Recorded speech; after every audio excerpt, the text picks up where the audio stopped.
Welcome to Comments Below Surfing, Episode 2. I'm Paul Evans, Editor-in-Chief of Surf Europe magazine. He's Ben Mundy. He's currently unemployed. That's true. We're back. Hope you enjoyed Episode 1. Thanks for tuning in. Episode 2, this is the show, as the name suggests, where you guys leave comments below and we talk about them. You decide what we talk about. And have we got some stuff to talk about? Oh, we've got loads. They've been you guys have sent so much stuff in. And you want to know about the Gold Coast Pro? We're going to talk about that. You want to know about sharks? We're going to talk about that. You asked about wave pools. We're going to talk about that. So yeah, it's an action-packed show. We've got a new studio. Look at the photos. We've spruced it up because everyone's so excited about the show and all the comments. It's really ramping up this episode, Paul. I can feel it. Take it easy. So this is the historic first comment ever on Comments Below Surfing. It comes in from Giles Cow Dem Dem, and he says, "The Aussie dude is hilarious." Well, that's sweet, isn't it? That's actually nice. I mean, Giles, no one said anything nice about Ben Mundy since about 97, 98. So that's nice, isn't it? It is, but this is not funny business, Paul. This is surfing. I mean, we're in the epicenter of all things surfing in a bunker in Bermondsey. This is fucking serious business. We've got loads to talk about. I'm not here to make jokes, but he's not here to be funny. All right, well, let's get down to business. Quick Pro Gold Coast. Contest has just finished over there in Australia. Kicked off the new season. A lot of talking points. Straight down to the first comment, and it comes in from Cass Remy. Go Gabriel. Brazil is on fire right now. What's he talking about, Paul? He's talking about Gabriel Medina. Won the first event of the year. Took out a win there. It's been a while since a backside won on the Gold Coast. Young Gabriel Medina had a couple of wins when he first got on tour. Last year, by his own standards, kind of a quiet season. Started off 2014 with a bang. On the way to winning the first event, he beat Mick Fanning, he beat Taj Burrow, and he beat, in the final, Joel Parkinson. The three guys, out-and-out favourites. He beat all of them, deserved winner. He did it with traditional powerful surfing. No aerials, none of that fucking jumps, or none of that shit. Just powerful backhand surfing. He's got the big guy in his corner, thank God, in his acceptance speech. The women's side of the event, of course, won by Steph Gilmore, but we had Bianca Buitendog of South Africa. Yeah. She got second. She's in the God Squad too. So a pretty decent event for the Christians. I'll tell you what she did do, Bianca. She gave all the money that she won, I think about 20 grand Australian. That's nice. God, if you are watching, thanks. 20 grand she gave away to charity. Do you believe in God? I mean, that's a bit off topic, but let's ask the big questions, Paul. Well, okay. Speaking of gods, we've got a Brazilian surfing god. He's the subject of our next comment. Give it to us, Ben. It's from Pierre. He says, Adriano embarrasses himself again in the Quick Pro. Thoughts? All right, well, I guess he's talking here about the heat with Jeremy Flores. You probably heard about what happened. Basically, Adriano had priority. Jeremy took off quite deep up the point. Got one really nice turn in. As he got close to Adriano dropped in on him. That's pretty normal, nothing that unusual about that. Usually what would happen.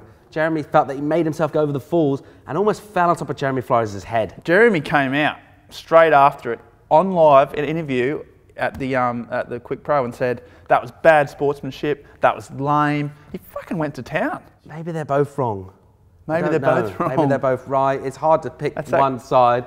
It's a classic situation where they're both wrong. I tell you what we'll say. I prefer Jeremy's surfing. We say the surfers are boring and they don't say much and they just kind of like say the standard thing. I'm taking it heat by heat, and then Jeremy comes out and speaks his mind, and then people like Ben criticise him for speaking his mind. I think he should speak his mind. I think the sport needs a bit more candour. Well done, Jeremy. Good on you. What did you think about the first event and the webcast? And what do you think about Gabriel Medina? Can he win the world title? #1 in the world, the young Brazilian. Can he take it all the way? Still on tour business, and this comment comes in from Rusty Pips, and Rusty Pips has said, J-Bay back on tour, Bali out.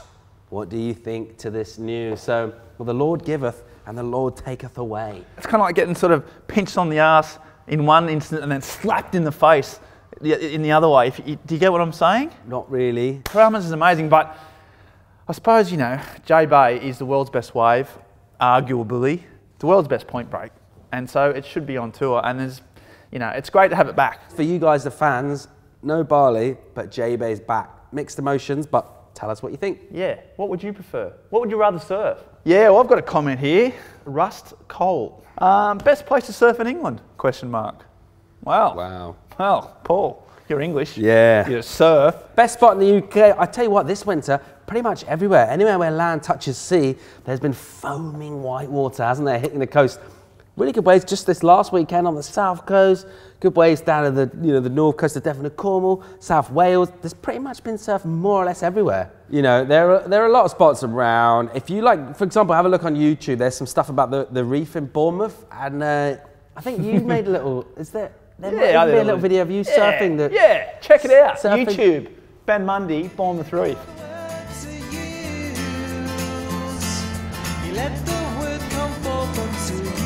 Don't matter if you heard, yeah. Don't matter if you heard the news. Some good waves out there, you know. It's like a reef. It breaks really hard and fast, and yeah, it provides some barrels. So I was actually quite surprised. I was a little bit scared actually in a couple of waves out there. So there we go, surfing in the UK. Yeah, lots of waves. So what? There's talking of waves. Alex Hughes has got something going on here. Because he loved Coddy last week, he says. Right. Yeah, we had Andrew Coddy in last week. If you haven't seen the first episode, of comments below, go check it out. Subscribe to Line 9. Do yourself a favour and check out the first one. But he said he loved Coddy last week. He's been following him now, and he saw a massive wave called Prowlers. Where is that? Where is it? In the Republic of Ireland. And Ireland obviously has been copping heaps of swell this winter. Best winter ever. If you want to see a bit more of Ireland, you should check out Fergal Smith's growing web series on Line 9. And he's surfing like all these waves we're talking about. He's just paddling into monsters on like a board shaped out of a potato. Yeah. Like he's organically grown a potato in the shape of a surfboard. He's gone green, he doesn't like to fly, he's sort of not really into the whole petrochemical vibe. It is brilliant. He's actually got ethics. More to the point, that wave here called Prowlers, I think it's up somewhere and it's a very secret spot. It was about 500 feet and Coddy and a few of the boys went out there and charged it. They can have it as far as I'm concerned. Henry Louvre? Anyway, Henry, he says, did you see the guys that had built his own wave pool in Java? Because he lived there, he lived far from the sea and he wants to surf every day? Certified legend. Yeah. I don't know if he's actually been certified. Do you get certified? Is there some type of legend board where you get... Have you not got one? I've been fucking certified. Oh. Have you been certified? Have you not seen How do you get certified? No, what Henry Louvre is talking about here, Henry Louvre is talking about here is this guy's built his own wave pool, Australian guy? Yeah. Sunk a bit of his own money in, kids are stoked. It does look quite dangerous, doesn't it?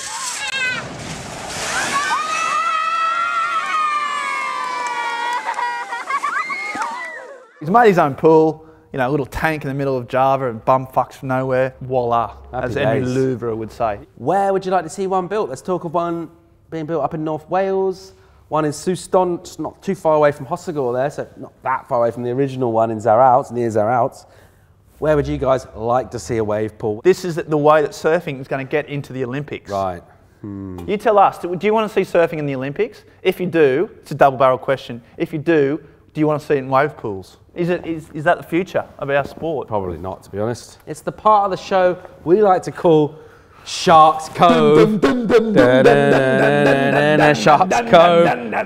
A lot of shark stories out there. I'll probably hopefully fade that out with the actual graphics. This one comes in from Rowan Stewart, and what Rowan would like to know, and a lot of people are asking the same question, what are the chances of me being attacked by a shark by Monday? What are the chances? Well, Rowan, that's a fucking stupid question. So I hope your chances of getting eaten by a shark are 100%. We're supposed to be encouraging people to comment. What silly things We're supposed to be encouraging people to comment, and you're insulting the commenters. Does he live in Coventry? Does he live in Texas? I don't know his chances of getting attacked by a shark. He's personally, depends on in general, where you live. Yeah. What are his chances? What are his chances of getting attacked by a shark? Sorry, okay. In your home. Sorry, Ron, I'll take all that back, Ron. The east coast of Australia, for example. I think... We talked about the Gold Coast and the contest up there, first event of the year. The great white shark was caught just off snapper. Massive 12-foot shark was caught off. So what are Rowan's chances of getting attacked if he well, goes to the Gold Coast? I think on average every year, I think worldwide there's around sort of 8 fatal? 8 fatal a year into the whole population. I mean, there's probably more people being killed by dildos in a year. I reckon if you looked it up, I know bees kill like thousands of people a year. Bead? Durbage? Big Durbage kills more people than shark attacks. With dildos? With dildos. I think that's true. But the point being is that you've got very, very small chance statistically of getting eaten by a shark. Oh, we had fun. So anyone that wants to go kill them is being ridiculous Right. and stupid. All right. And Getting back to Rowan's question, in Atlantic waters of Europe, never ever been a recorded shark attack. So I reckon Rowan, yeah, you're pretty safe in these. If more you're likely, as Ben says, to get killed by a dildo. We've got more comments flooding in, aren't they? Jamie Barnes, he says, guys, is it ever too late to take up surfing? Paul? Yes. It is. Yes, it is. Don't do it. No, in all seriousness, it is never too late to take up surfing. But you'll never be good at it. That's my caveat. If you're over How old is too old? 20, do something. You've missed the boat. You've had your chance. You've blown it. On top of everything else, he's an ageist. No, that's not true. I do know people that have picked up surfing later in life and they absolutely love it. Let's move on indeed. Well, I guess we've reached that part of the show. One of our favourite parts of the show. I hope it's one of yours. Let us know. It's what we call Deep Thoughts. It's deep. It involves thinking. It's deep thoughts. We have got a terribly profound deep thought this month. It comes in from the very lovely Anastasia Ashley, surfer, model, philosopher. Pipe charger. Pipe charger, Waimea charger. Anastasia says, chase dreams, not people. Just let that breathe for a minute. Ben. What she's saying, don't chase people. Well, thanks, Anastasia. Of course you don't want to go around chasing people. So I don't understand that, but I chased a few dreams. I've chased dreams, man. And what happened? Surfing's my dream. I've chased it. I've chased a dragon. I've just lived surfing, man. I've chased it. That's my dream. You've chased the dragon? Yeah. Really? Yeah. Okay. Kids, if you're watching, don't do what Ben Mundy's done. Do you want to turn out like that? That's a cautionary tale right there. But just, don't chase people either. Tell them that. All right, well, don't go around chasing people. I'll tell you what though. If your dream is to start surfing after 20 or to ride a boogie board, fucking forget it. Don't chase that dream. That's a ridiculous dream. Anyway, she's fucking not making any sense, and I don't like it. You don't have to be a celebrity to have deep thoughts. You don't have to be a female pro surfer to have deep thoughts. They just seem to be easy pickings. If you guys find a deep thought from your favourite pro, from whoever it might be, maybe we're not aware of it, make us aware of it. Let us know. Send it in as a comment below. You find them. We talk about them. We need you. Oh, you know what, Paul?